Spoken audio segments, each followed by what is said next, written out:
ಕರ್ನಾಟಕ ರಾಜ್ಯದ ಹವಾಮಾನ ಮುನ್ಸೂಚನೆ. ನಾನು CS ಪಾಟೀಲ್, ವಿಜ್ಞಾನಿ, ಹವಾಮಾನ ಕೇಂದ್ರ, ಬೆಂಗಳೂರು. ನಾನು ಮುಂದಿನ 7 ದಿನಗಳವರೆಗೆ ಕರ್ನಾಟಕ ರಾಜ್ಯದ ಹವಾಮಾನದ ಮುನ್ಸೂಚನೆಯನ್ನು ಸಂಕ್ಷಿಪ್ತವಾಗಿ ವಿವರಿಸುತ್ತೇನೆ ಎಂದು ಕರಾವಳಿ, ಉತ್ತರ ಹಾಗೂ ದಕ್ಷಿಣ ಒಳನಾಡಿನ ಜಿಲ್ಲೆಗಳಲ್ಲಿ ಕೆಲವು ಕಡೆ ಮಾತ್ರ ಹಗುರವಾಗಿ ಗುಡುಗು ಮಿಂಚು ಸಮೇತವಾಗಿ ಮಳೆಯಾಗಿದೆ.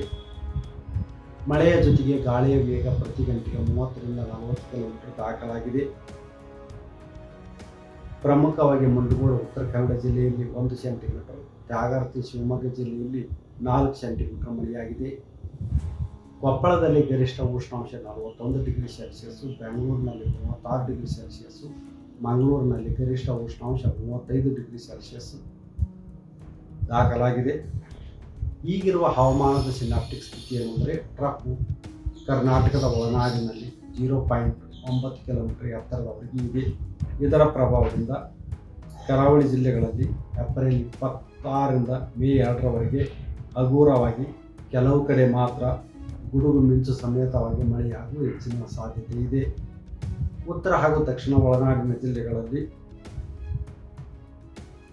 ಏಪ್ರಿಲ್ 26 ಹಾಗೂ 27ರಂದು ಕೆಲವು ಕಡೆ ಮಾತ್ರ ಹಗುರವಾಗಿ ಗುಡುಗು ಮಿಂಚು ಸಮೇತವಾಗಿ ಮಳೆಯಾಗುವ ಹೆಚ್ಚಿನ ಸಾಧ್ಯತೆ ಇದೆ.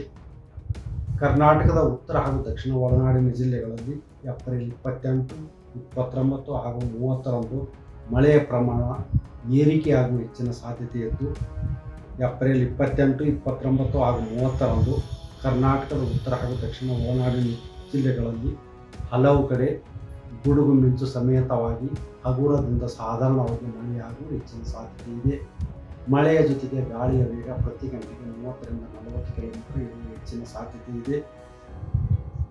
ಬೆಂಗಳೂರಿನಲ್ಲಿ ಏಪ್ರಿಲ್ 29, 30, ಮೇ 1 ಹಾಗೂ 2ರಂದು ಮಳೆಯಾಗುವ ಹೆಚ್ಚಿನ ಸಾಧ್ಯತೆ ಇದೆ.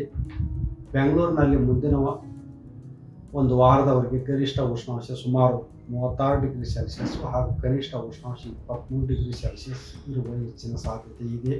If you like this video, ಬೇಗ ಲೈಕ್ ಮಾಡಿ, ಕಾಮೆಂಟ್ ಮಾಡಿ, ಶೇರ್ ಮಾಡಿ ಹಾಗೂ ಯೋಯೋ ಟಿವಿ ಕನ್ನಡವನ್ನು ಸಬ್ಸ್ಕ್ರೈಬ್ ಮಾಡಿ.